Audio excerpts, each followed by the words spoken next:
नहमदुहु व नसल्ली अला रसूलिहिल करीम अम्मा बाद फ़अऊज़ु बिल्लाहि मिनश्शैतानिर रजीम बिस्मिल्लाहिर रहमानिर रहीम।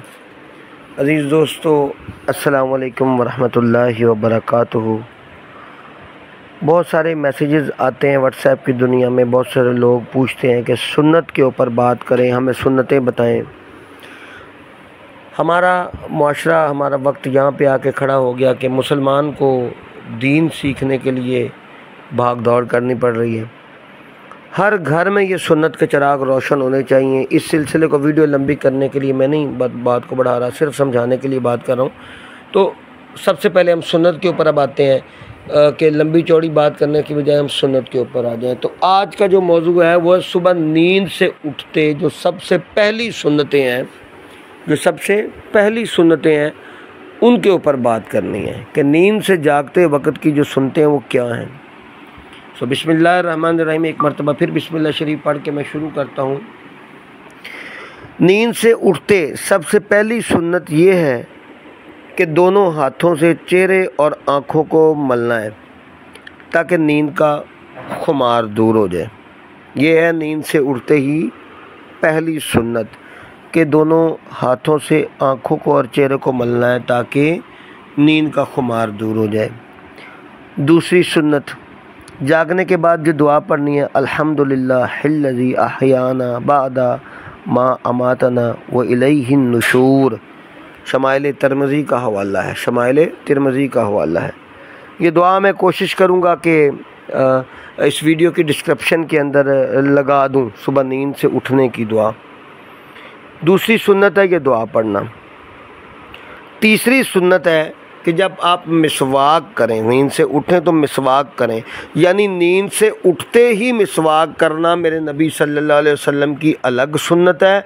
और फजर के वज़ू के लिए मिसवाक करना ये एक अलग सुन्नत है, या तहज्जुद के वज़ू के लिए मिसवाक करना ये एक अलग सुन्नत है। तहज्जुद की तो मैं बात नहीं करता, अगर तहज्जुद के वक्त उठें तो जाहिर सी बात है एक ही मरतबा आप मिसवाक करेंगे और वज़ू कर लेंगे और फिर अपनी तहज्जुद की नमाज़ अदा करेंगे। लेकिन कुछ जल्दी उठें, नींद से उठते मिसवाक करना अलग सुन्नत है, जबकि फजर के वज़ू की मिसवाक जो है नबी अलैहिस्सलातु वस्सलाम की, वो एक अलग सुन्नत है। अब अगली बात करें तो रात को जब इंसान सोता है तो लाजमी सी बात है कि कपड़े कुछ उस लिहाज से नहीं होते जिस तरह आम मेल जोल में होते हैं। कोई चादर बांध के सोता है, कोई रफ़ कपड़े पहन के सोता है। तो सब सुबह उठते ही यानी कि कपड़े भी आपको चेंज करने होते हैं, बदलने होते हैं। अब गुस्ल के बाद जो है वो हम बाद में करेंगे, तो अभी हम कपड़े पहनने की सुनते हैं। अगर आपकी पजामा है, शलवार है, कोई भी चीज़ है, तो उसको पहले उसका दायां पाँव पहनेंगे। ये लिबास की कदरें जो इस्लाम में बताई गई हैं उनको हम लेके चलते हैं।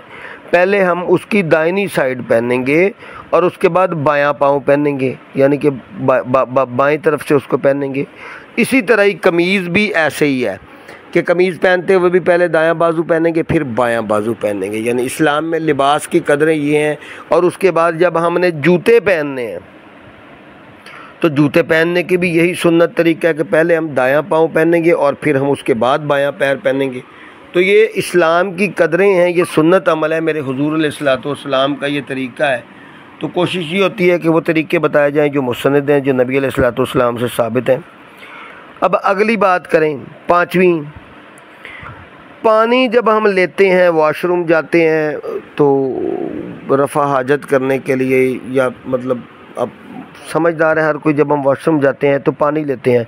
आजकल तो वो नलके हैं, उनको खोला और पानी आ गया, चलो ठीक है, वो भी तरीका सही है। लेकिन जहाँ ये मैसर नहीं है तो उसमें ये चीज़ है, अगर किसी टप से, किसी ड्रम से पानी लेते हो तो खुदारा उसके अंदर अपने हाथ मत डबो के लो, बल्कि पानी के अंदर हाथ डबोने से पहले अपने हाथ साफ़ कर लो, यानी अपने हाथ धो लो, बाहरी दोनों हाथ अपने पाँचों तक धो लो। और उसके बाद अगर आपका हाथ उसके अंदर डिप हो, डूबे, तो फिर कोई बात नहीं, और फिर अपने वो वहाँ से वो पानी भर लो। अब छठी बात, संजय के लिए पानी लेके जाना और ढेले लेके जाना मिट्टी के, ये दोनों ही मतलब ज़रूरी हैं। जहाँ पे अगर वह बैतुल खला में पहले इसका अरेंजमेंट हो तो सही है, वरना अपने साथ ये लेके जाए संजय सुखाने के लिए, और मतलब है कि ये बड़ा ज़रूरी है। और अब सातवीं बात करते हैं।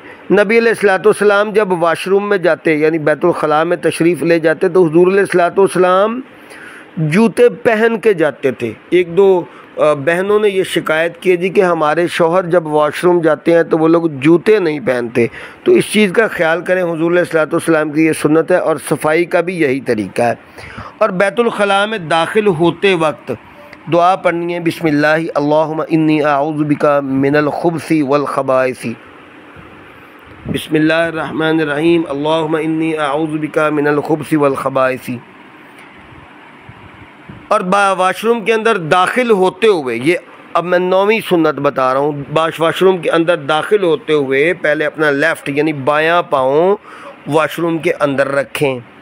अब 10वीं सुन्नत की तरफ आएँ। जब बदन से कपड़ा उठाना हो यानी कि अपने बदन को बरहना करना हो और कपड़े उतार के बैठना हो तो पहले बैठें, जितना ज़्यादा से ज़्यादा नीचे हो के अपना कपड़ा खोल सकें उतना ज़्यादा से ज़्यादा नीचे हो के अपने कपड़े को खोलें, यानी ताकि आपके पर्दे का ख्याल रहे।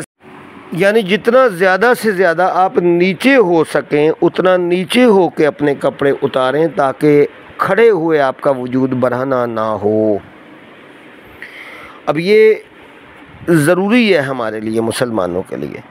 अब अगली 11वीं सुन्नत अर्ज़ करता चलो, अंगूठी हो या किसी और चीज़ के ऊपर कुरान पाक की कोई आयत करीमा लिखी हो या रसूलुल्लाह सल्लल्लाहु अलैहि वसल्लम का नाम लिखा हो तो उस नाम को और उस चीज़ को आप बाहर उतार के जाएं, यानी कि उसको साथ ले जाना ना सिर्फ सही नहीं बल्कि नापसंदीदा है। यानी इस तरह की चीज़ साथ ना लेके जाएं जिसके ऊपर कुरान पाक की कोई आयत लिखी हो, हुज़ूर अलैहिस्सलाम का कोई इसमें मुबारक लिखा हो या कोई मुतबर्रक चीज़ लिखी हो जिसको भी हम मुतबर्रक समझते हैं। हमसे मुराद हमारे इस्लाम में मुतबर्रक समझा जाता है, उसको साथ ना लेके जाएं। हाँ, अलबत्ता जब वहाँ से बाहर आएँ उसको दोबारा पहन लें अपने पाकी करके। और इसमें एक चीज़ मैं अर्ज़ करता चलूँ कि अगर कोई तावीज़ वग़ैरह आपके गले में है या कोई ऐसी आयत जिसको आपने मोम जमा करके कपड़े के अंदर लपेटा हुआ है, उसके तक़द्दुस का ख्याल किया हो तो वो आप ले कर के जा सकते हैं। अब आगे चलते हैं।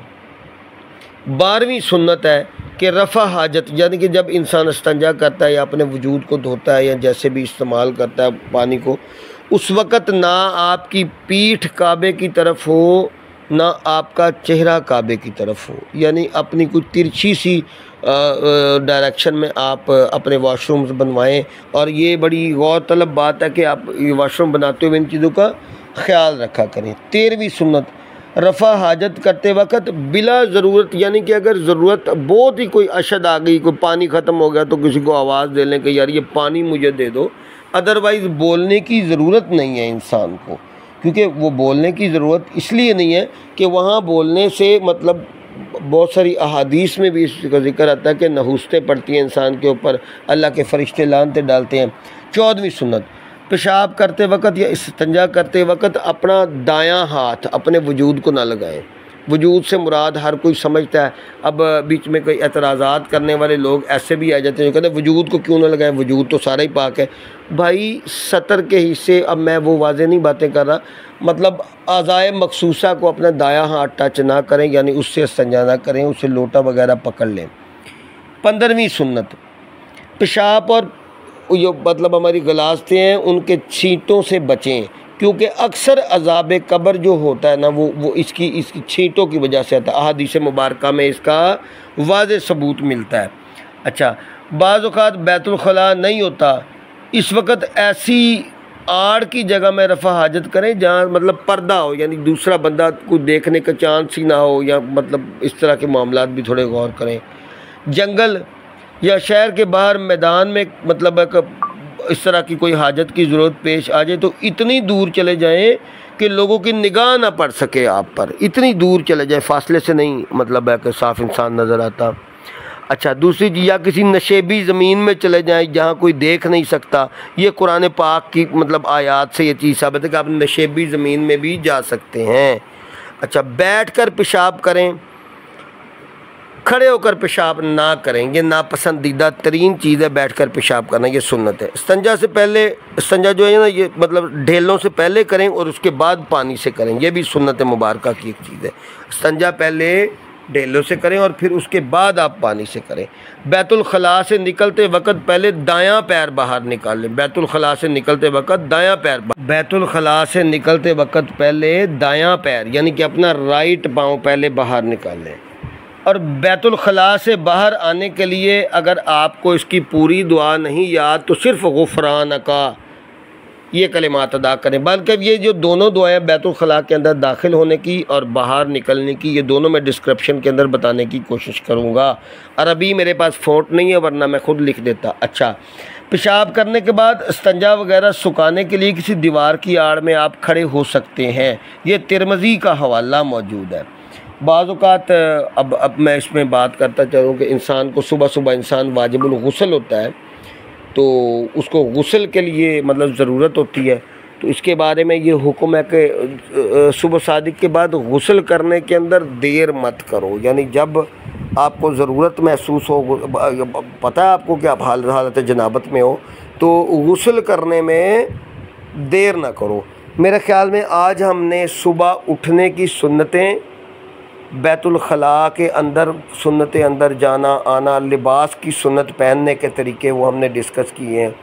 सो अब ये हदीस मुबारका से साबित है कि जब तुम जनाबत की हालत में हो तो सुबह सादिक के बाद यानी सुबह के बाद आप गुस्ल करने में देर ना करो।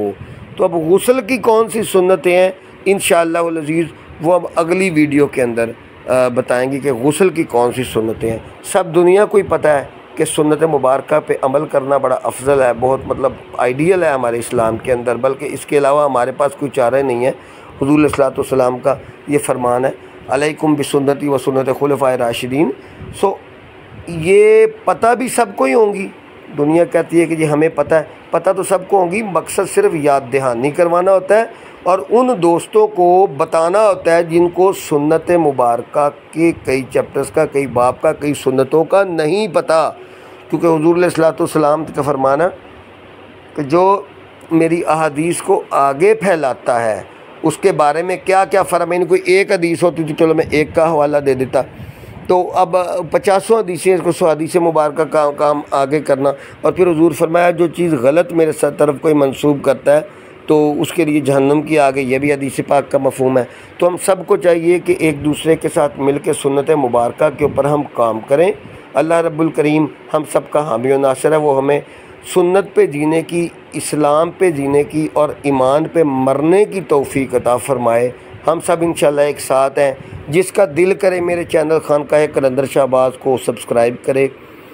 मेरे इस चैनल के ऊपर इल्म जफ़र, इल्म रमल, इल्म नुजूम, बहुत सारे जिन्नात के तोड़ अमलियात, हर चीज़ मैंने कोशिश करके इसके ऊपर रखने की कोशिश की है और ये सब सवाब की नीयत से है।